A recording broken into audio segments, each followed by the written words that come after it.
জানিয়েছেন কিনা?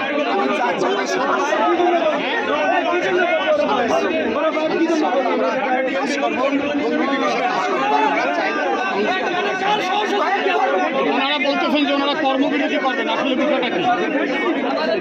পুলিশ মারা যাচ্ছে, পুলিশ বাইরে কোনো নিরাপত্তা নাই। সরকারের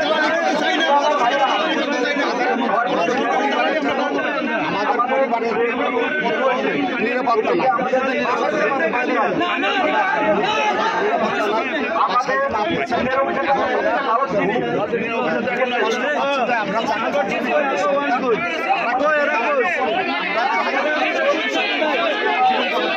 আচ্ছা, আর একটা অভিযোগ করলো শুনলাম যে গতকালকে যে ঘটনা ঘটছে এরপর নাকি আপনাদের কোনো সিনিয়র অফিসাররা নাকি এখানে আসেনি, আপনাদের পাশে কোনো আইসা দাঁড়ায় নাই, যে কি হইল এখানে?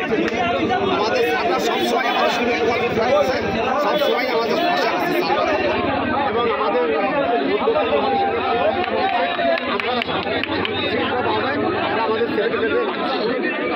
ওনারা কি আসছিলেন? ওনাদের দাবি যে ওনারা সিনিয়ররা তো আসেননি, আপনি ওদের গার্ডিয়ান হিসেবে আছেন এখানে আড়াই হিসেবে।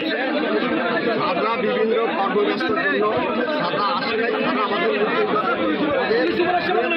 এটা কি আপনি জানাইছেন? জি, আমি ওদের জানাইছি, ওরা আসছে, ওদের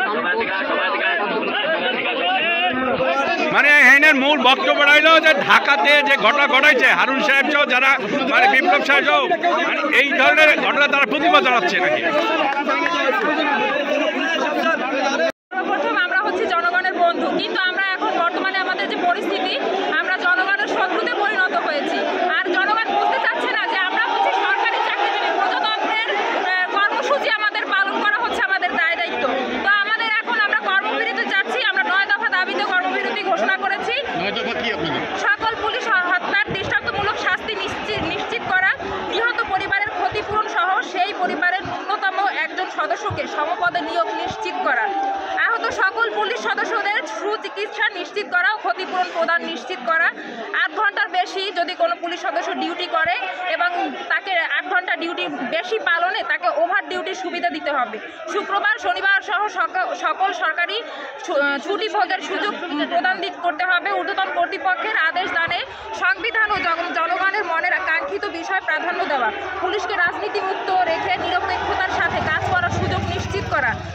পুলিশ হেডকোয়ার্টার্স থেকে শুরু করে সকল metropolitan police office, police lines, police হাসপাতাল, থানা, পুলিশ ফাঁড়ি ক্যাম্পে নিরাপত্তা বেষ্টনী জোরদার করে নিরাপদ কর্মস্থল নিশ্চিত করা। যথাসময় সকল পদে পদোন্নতির যথাযথ পদক্ষেপ গ্রহণ করে বৈষম্য দূর করা ও বদলির আদেশ দ্বারা নিজ জেলার নিকটবর্তী জেলার প্রাধান্য নিশ্চিত করা।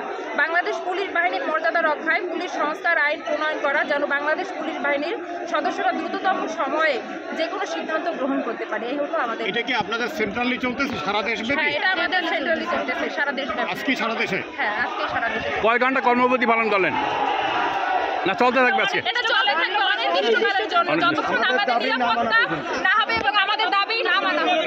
আপনারা একটা কথা বলছেন যে আপনাদেরকে অন্যায়ভাবে আদেশ দিয়ে এগুলো করানো হচ্ছে, আসলে কি এটা কি ঠিক কিনা? না না, এই যে অন্যায়ভাবে আমরা তো প্রজাতন্ত্রের আদেশ পালন করছি। আমরা হচ্ছি আপনাদের কি রাজনৈতিকভাবে ব্যবহার করা হয়েছে বা এরকম কোনো বিষয় আপনারা বলতেছেন? কে বলবেন? একজনে বলবেন, একটু বলেন। একজনে বলেন, কে বলবেন? একজনে বলেন, আপনাদের দাবিটা একটু বলেন প্লিজ। কে বলবেন আপনাদের? বলবেন, একটু বলেন। কনস্টল থেকে এএসআই তাদের বৈষম্য এবং তাদের এই যে তাদেরকে ব্যবহার করে আজকে তাদের প্রতিপক্ষ, জনগণের প্রতিপক্ষ বানাইছে। এই তাদের সিনিয়র অফিসারদেরকে চাচ্ছে তারা কথা বলবে, তারা কথা বলার পর তারা এখান থেকে সরবে, এ পর্যন্ত সরবে না, তারা স্যারের আসবে তারপর যাবে। আমি অনেক বিরাবার জন্য চেষ্টা করছি, তারা এখন পর্যন্ত আমার কথা শুনতেছে না, যাচ্ছে না। আপনার নাম পদবী? আমি মেজরের দায়িত্বে আছি, পুলিশ লাইন পটুয়াখালীর দায়িত্বে আছি। আমি ডিউটি শুনেছি, ডিউটি ধরে তার কর্মবিরতি পালন করার জন্য সবাই ব্যারাক থেকে নামার। আপনি কি পুলিশে? আমি এএসআই। এএসআই? ASI force. কি নাম আপনার? ASI force Mohammad Jamal Hossain. এখানে আছেন এখানে আসি আমি সারা দেশে চলতে সারা বাংলাদেশে এটা আমি শোনা শুনছি, আমি দেখিও নাই। এটা নাকি ঢাকার ব্যর্থ থেকে শুরু হয়েছে কর্মবিরতি। ওকে, আমাদের যেরকম আমরা তোমাদেরকে কোনো প্যারা, তোমাদের যদি এখন ডিউটি আমরা জানি যে অনেক সমস্যা আসছে, তোমাদের এখন থেকে মানে যতক্ষণ না হবে, পরিস্থিতি স্বাভাবিক না হবে, আমরা সেভাবে তোমাদের ব্যবস্থা, তোমাদের যা রিল্যাক্স এখানে যা যা তোমাদের প্রয়োজন, তোমাদের এসপি স্যার আমাকে বলছে যে ওদের কি প্রয়োজন, মানে কি ফ্যাসিলিটি তোমাদের দরকার সবগুলো ইনশিওর করা হবে। আমি কথা দিচ্ছি যদি একটার ব্যত্যয় হয় তখন তোমরা এগুলো করবে। তোমাদের যদি 100% ফ্যাসিলিটি তোমরা পাও,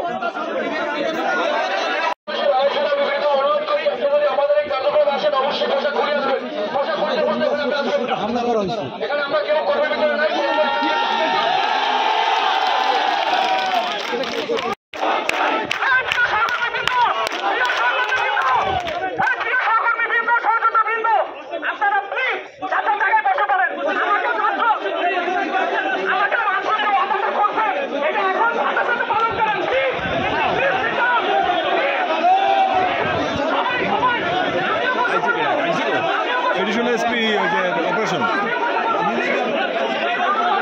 আমরা এখন সেটা দেখতেছি, আমরা ভয়ের চোখে, আমরা ভয়ে বের হতে পারতেছি না।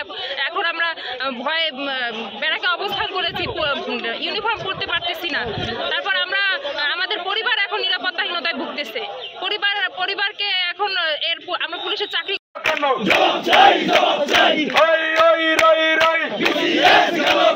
আমার ভাই কাবারে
বাংলাদেশের সবাই মনে করবো